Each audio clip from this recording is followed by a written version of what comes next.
À 100 km au nord de Pékin, une portion de voie ferrée en S sillonne le paysage. Ces rails réservés aux gros transporteurs est opérationnel depuis plus de 23 ans.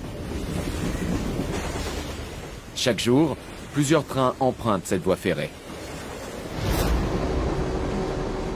Leur trajet commence à Datong, une ville célèbre pour ses mines de charbon.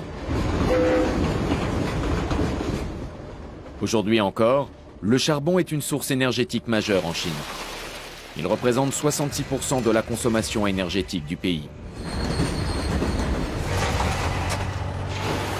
Longue de 653 km, la voie ferrée Datong-Qinhuangdao transporte un quart du volume total de charbon transporté par chemin de fer en Chine.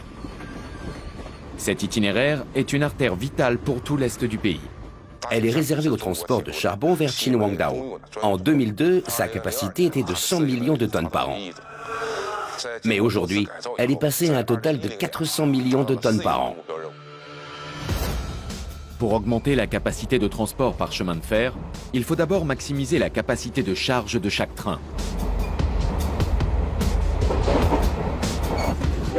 Sur la ligne Datong-Qinhuangdao, les trains pouvant transporter 20 000 tonnes de charbon sont nombreux. Ce sont 80 000 camions d'une capacité de 5 tonnes chacun qui chargent le minerai à bord de chaque train.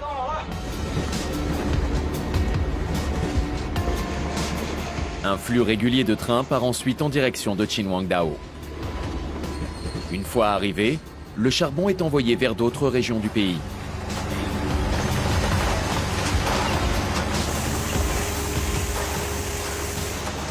Mais la Chine veut aller encore plus loin. Un projet de construction d'une ligne reliant le nord et le sud est déjà en cours. Ce chemin de fer fera 3 fois la longueur de la voie ferrée Datong-Qinhuangdao. Un projet à l'origine de nouveaux défis.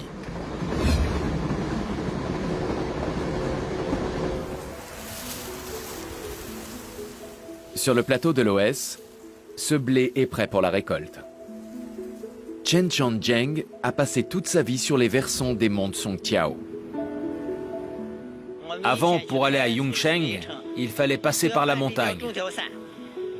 On partait le matin et on arrivait dans la nuit. Cette petite chaîne de montagnes a aussi été un obstacle pour la construction de la voie ferrée de Menghua, qui relie l'ouest de la Mongolie intérieure à la Chine centrale. Cette route va donc passer dans les montagnes, grâce à un tunnel de 18,5 km de long. Et les caractéristiques géologiques de cette région représentent un véritable défi.